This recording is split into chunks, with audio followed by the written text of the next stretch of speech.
Welcome back to JB Reviews. I found a 2019 Duramax that went down, and I'm going to show you guys around this truck here.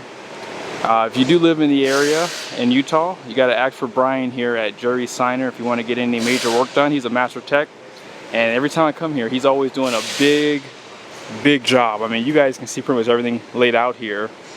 So believe it or not, this truck has had a cam issue, and I'll have Brian explain that a little bit better here in a second, but look how meticulous all the work is done too. He puts everything laid out nicely. And let's see.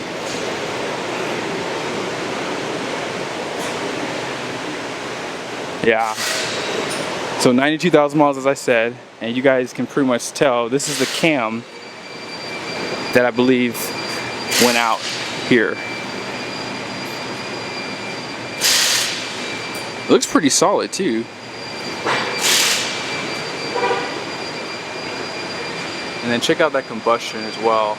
I've never had a chance to see these engines all torn apart like this, but overall, I mean, these engines being direct injection looks pretty good in my opinion.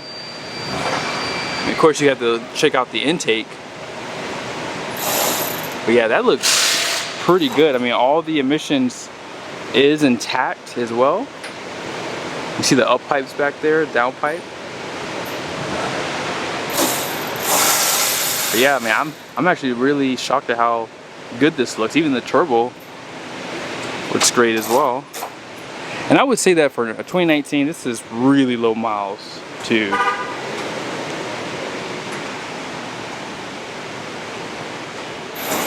Let me get my flashlight out so you guys can see inside. So you guys see right there?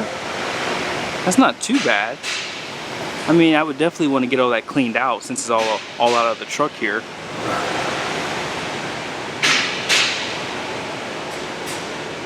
But overall, man, this truck looks like it was well maintained. Just looking at the engine oil right here. And let's see. One thing I like about Brian is he puts everything back in the same spot that it came in. Here's your EGR. You can see some of the soot build up. Yeah, I would go ahead and get all this stuff cleaned for sure before I put it back in there. And yeah, look at that. A good amount of soot build up in the intake.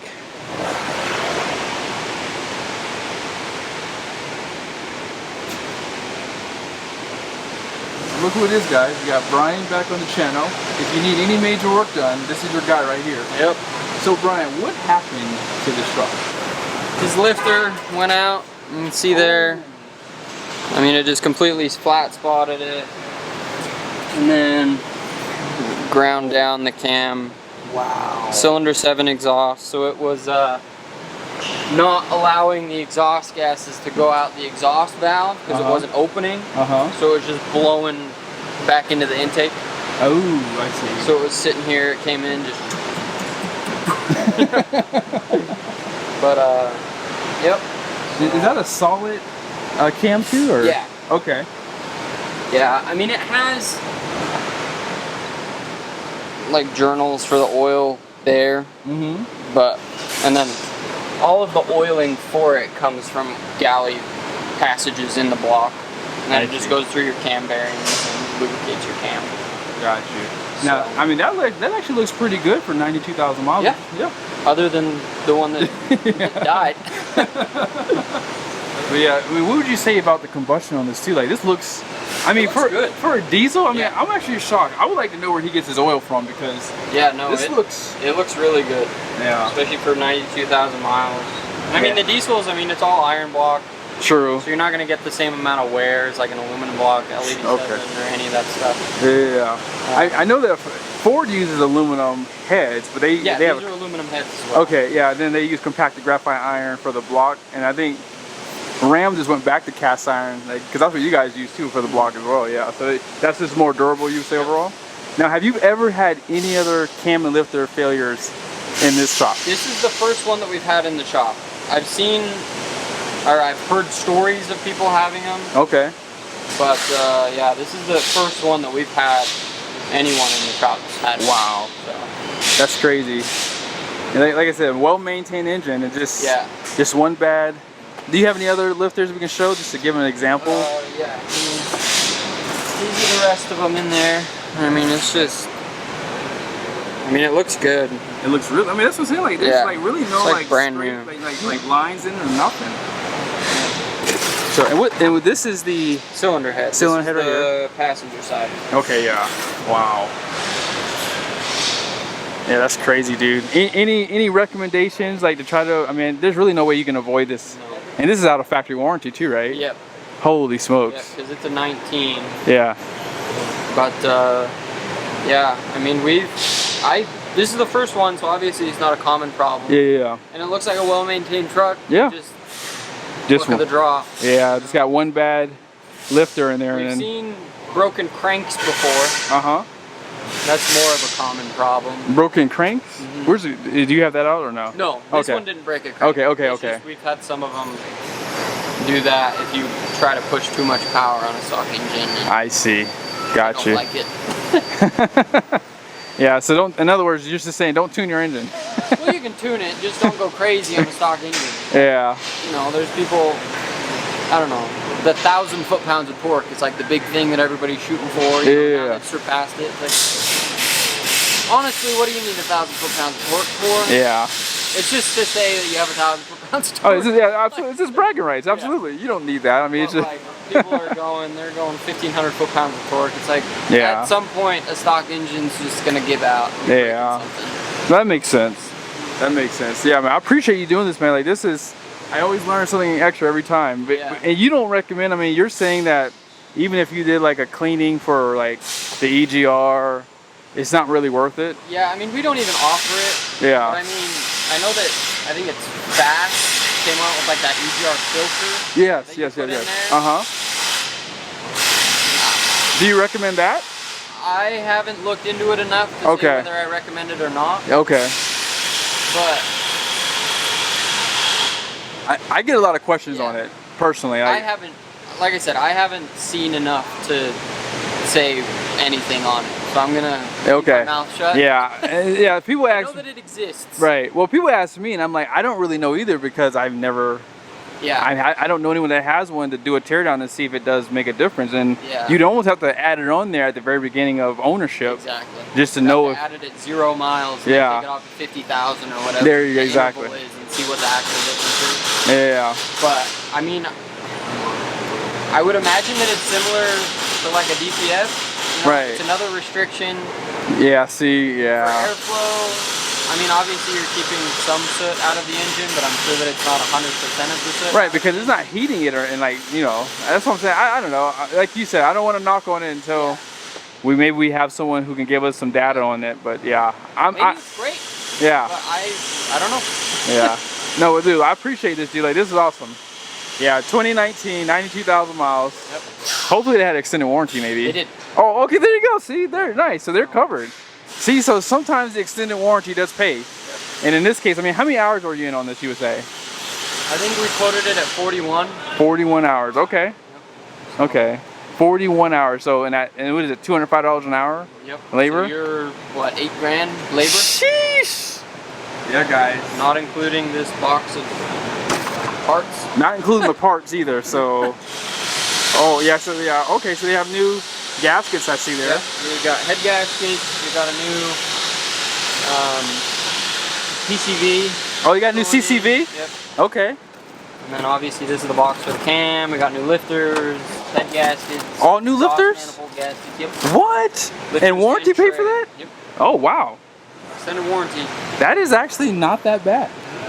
I would have thought they would have just replaced the one and just say, hey, you can replace the rest. Nope. They do them all because typically whenever you put a cam in, you should replace the lifters so that it's kind of the same with like brake pads and rotors, where they kind of form to each other. Yeah. So I see. Now, while someone has the engine apart like this, is there any other recommendations you have for maintenance? Not a whole lot. Yeah. I mean, I'm gonna be cleaning mating surfaces. Yeah. But I mean, replacing gaskets that I took apart, but other than that, I mean, there's not a whole lot. I mean, I had to drain the coolant out. Oh, okay. So that's getting fresh coolant. The oil is getting replaced. And that's all covered under warranty too. So yeah. Nice. Well, I mean, hey guys, there you have it. I mean, Master Tech. You know, if you do live in the area, this person's not from here, but if you do live in the area, you can always, yeah, have a Master Tech look at your truck, or if you do have a truck go down, boom. You should reach out to Brian. Yep. Thank you, bro. Sometimes there's nothing you can do. If your truck goes down, it goes down. I was a little concerned when he said it was a cam lifter failure. I was like, oh man, not on the Duramax. I don't think I've ever heard of a cam lifter failure. Now obviously the Cummins has had a ton of those from the 22s and 23s and some 21s I believe as well. But yeah, all you can do is just bulletproof. I think, you know, just trying to do little extra things here and there. I've mentioned Insane Diesel's oil bypass. That's something I would 100% recommend. And I would say too, look at oil benefits. For example, Insane Diesel has the Lorenzo oil and they put tungsten in it. Look up some of the properties that that oil has and why it has such a better benefit over what the manufacturer gives you. Something else I would consider too is Banks' MAP, which is the manifold absolute pressure sensor relocate. That way you don't get all that soot caked onto your sensors. That way you have accurate readings from that. Just little things that you can do. If you want to do weight loss program, obviously that's going to require you to do more bulletproofing to your transmission and maybe even building your engine a little bit depending on your power levels. But hope you guys like this video. Definitely have to check out Brian at Jerry Signer. He's a super cool dude. Very knowledgeable, and every time I see him, he's doing big jobs. I don't think he ever does oil changes. He did one for me one time because I let him do a bunch of recalls, but regardless of it, I'm telling you guys, he's a really good dude. So just go ahead and check him out. And let me show you one last thing before I let you go. I was supposed to do my exhaust videos for this weekend for my truck. Unfortunately, I found this really nice F450 in argon blue, and I had to post that first. So next week you will see my exhaust for my 24 L5P Duramax. And I just got this guy here, VSC. You guys want to guess what that is? This is a part of the exhaust system. I'm pretty sure you probably can tell what that is from the box. And then that box there is a part of my exhaust too. See, we're doing a lot of work to my truck, guys. So support the content. Definitely lock in. I will be dropping the video on the exhaust that I chose, and I'll be kind of going over just some aspects of the things to look for if you're looking to do weight loss program, things like that. But be sure to subscribe to the channel, make sure your bell gets on. See you soon.